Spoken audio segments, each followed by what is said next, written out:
السلام علیکم ورحمۃ اللہ وبرکاتہ.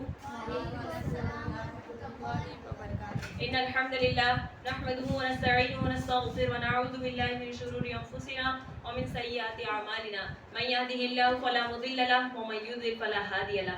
اشهد ان لا اله الا الله وحده لا شريك له واشهد ان محمدا عبده ورسوله. اما بعد فإن خير الحديث كتاب الله وخير الهدي هدي محمد صلى الله عليه وسلم وشر الأمور محدثاتها وكل محدثة بدعة وكل بدعة ضلالة وكل ضلالة في النار.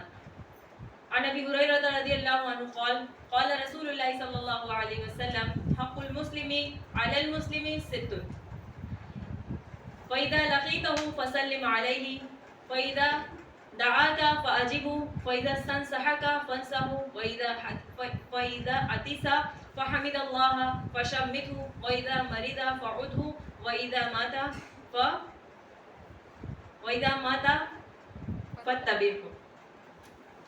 عزیز سامعات، آج اس نالیہ میں میری تقریر کا عنوان ہے ایک مسلمان کے مسلمان پر 6 حقوق ہیں.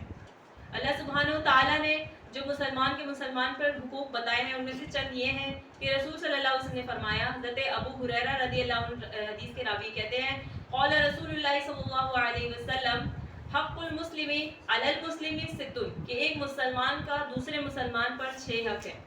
سب سے پہلا حق یہ ہے فَإِذَا لَقِيتَهُ فَسَلِّمْ عَلَيْهِ، کہ جب تم اپنے مسلمان بھائی سے ملاقات کرو تو اس کو سلام کرو. اور اسی طرح حدیثوں میں آتا ہے کہ رسول اللہ صلی اللہ علیہ وسلم نے ہمیں سلام کرنے کے آداب اور طریقے بھی سکھائے ہیں. اس میں سلام میں سبقت کرنے کے بارے میں سلام میں سبقت کرنے کے لیے کہا ہے. سلام میں آداب یہ بتائے ہیں کہ آنے والا شخص بیٹھے ہوئے لوگوں کو سلام کرے، چھوٹی جماعت بڑی جماعت کو سلام کرے، سوار شخص پیدل چلنے والوں کو سلام کرے. اسی طرح دوسرا حق جو ایک مسلمان کا دوسرے مسلمان پر ہے وہ یہ ہے کہ وَإِذَا دَعَاكَ فَأَجِبْهُ، کہ جب کوئی مسلمان دعوت دے تو اس کی دعوت کو قبول کیا جائے. عزیز سامعات، یہ بہت ہی غور طلب بات ہے کہ یہاں پر ایک مسلمان کی دعوت کو قبول کرنے کے لیے کہا گیا ہے. یہ نہیں کہا گیا کہ یہاں پر کسی ذی مرتبہ شخص مرتبہ والے انسان کی دعوت کو قبول کیا جائے اور فقراء اور مساکین اور جو کم درجے کے لوگ ہیں ان کی دعوت کو ناقبول کیا جائے. یہ بہت ہی ناپسندیدہ عمل ہے. ہمارے علماء میں ایسے بہت سے نامور عالم و علماء گزر چکے ہیں، سلف صالحین گزر چکے ہیں جو فقراء و مساکین کو پسند کرتے تھے. ان کے پاس کچھ نہیں ہوتا تھا پھر بھی وہ ان سے محبت کرتے تھے. اگر وہ ان کو ایک کھجور کی بھی دعوت دیتے تو وہ اس کو قبول کر لیتے تھے. اور اس سب سے پرے ہمارے نبی محمد صلی اللہ علیہ وسلم تو اس بات کا سب سے بڑا نمونہ ہے کہ وہ غریبوں سے فقراء مساکین سے کس طرح محبت کرتے تھے.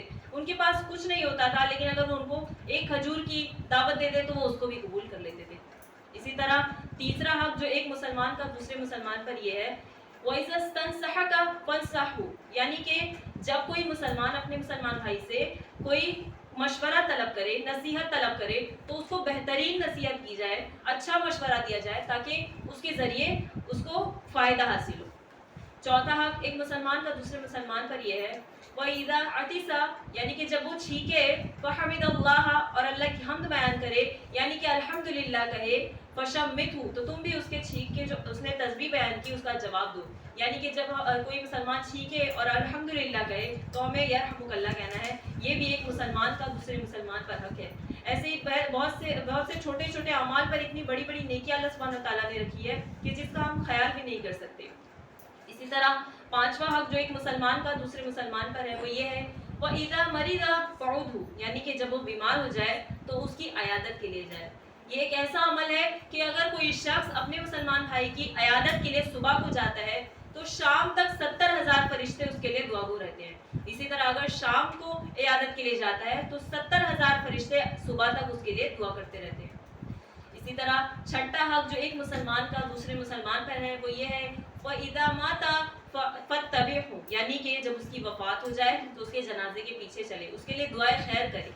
یہ ایسے چھوٹے چھوٹے اعمال ہیں کہ جن کو ہم کر کے ہم اپنی جنت کی راہ آسان کر سکتے ہیں. اللہ سبحانہ و تعالیٰ کامل ایمان والا ہے. اللہ جانتا ہے کہ اس کے بندے بہت ہی کمزور ہیں، گناہوں کی طرف لپک جاتے ہیں، نیکیوں میں کوتاہی ہو جاتی ہے. اسی لیے اس نے ایسے چھوٹی چھوٹی نیکیوں میں بڑے بڑے انعامات رکھے ہیں اور نیکی کرنے میں ترغیب دلائی ہے تاکہ اس کے بندے جنت میں جانے کے مستحق بن جائیں. اللہ تعالیٰ نہیں چاہتا کہ اس کا کوئی بندہ جہنم کی آگ میں گرے، اسی لیے اللہ سبحانہ و تعالیٰ نے ہمارے لیے اتنی آسانیاں رکھی ہیں. ہم اللہ تعالیٰ سے دعا ہے اللہ تعالیٰ ہم سب کو کہنے سننے سے زیادہ عمل کرنے کی توفیق عطا فرمائے اور ہم سب کو ایک دوسرے کے حقوق ادا کرنے کی توفیق عطا فرمائے. آمین. وآخر دعوانا ان الحمد للہ رب العالمین. السلام علیکم ورحمۃ اللہ وبرکاتہ.